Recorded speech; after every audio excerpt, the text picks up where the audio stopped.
You're watching KFDX 3 News.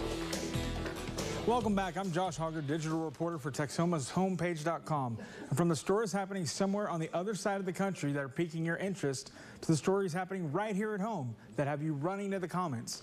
Here's what's currently trending in Texoma. Google Maps users will now see Gulf of America displayed over the body of water once labeled Gulf of Mexico. It's a change that follows President Trump's directive on his first day in office to rename the Gulf to include America's name. Now, users in Mexico will still see that name, Gulf of Mexico, and users elsewhere in the world will see both names written as Gulf of Mexico with Gulf of Americas in parentheses. Now, the response to this story was insane, Texoma. Well over 1,000 reactions, nearly 600 comments. Some of you guys were on board with this change, saying if it's okay to rename streets, schools, and military institutions, then changing the Gulf's name isn't wrong. One person adding it does sit along the shores of North and Central America, so it makes sense to them. But a majority of you were not fans of this change, saying it seemed immature and petty, and we have so many other things we need to address.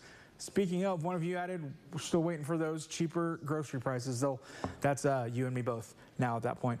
You can join in that conversation right now over on our Facebook page. Also trending back here at home, a Legacy High School coach and a former standout athlete at Ryder is under investigation. And that's after he was among 160 educators listed as possible participants in a pay-to-pass Texas teacher certification scam. Shavadrik Beaver is one of those names listed in a new list that was put out by the TEA last week, indicating he may have had a role in that scheme. District officials said they're aware of the investigation, but they're unable to comment until the investigation is completed.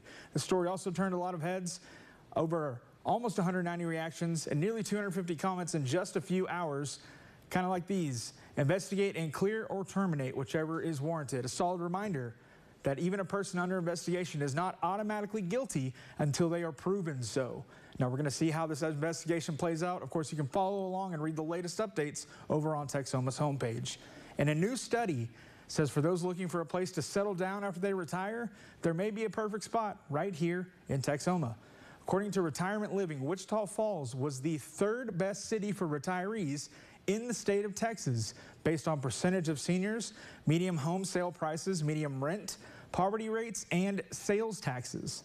Now, this one also got a lot of comments. Most of you seem to disagree with the results of the study, but according to Wichita Falls PIO Chris Horgan, the city is thrilled with the ranking, calling it another reason to celebrate Wichita Falls. And in case you are wondering, the two cities that ranked higher than Wichita Falls, Beaumont at number 2, with Amarillo taking the top spot on that list. Now, those aren't the only stories that are trending right now in Texoma. You can still find all of those stories on Texomashomepage.com over on our website. And if you want to join in the conversations that are happening right now on social media, make sure that you're following us on Facebook, X, and Instagram. And if you want the stories that matter the most to you first and right at your fingertips, make sure you have our app. Just search for KFDX in the App Store to find it.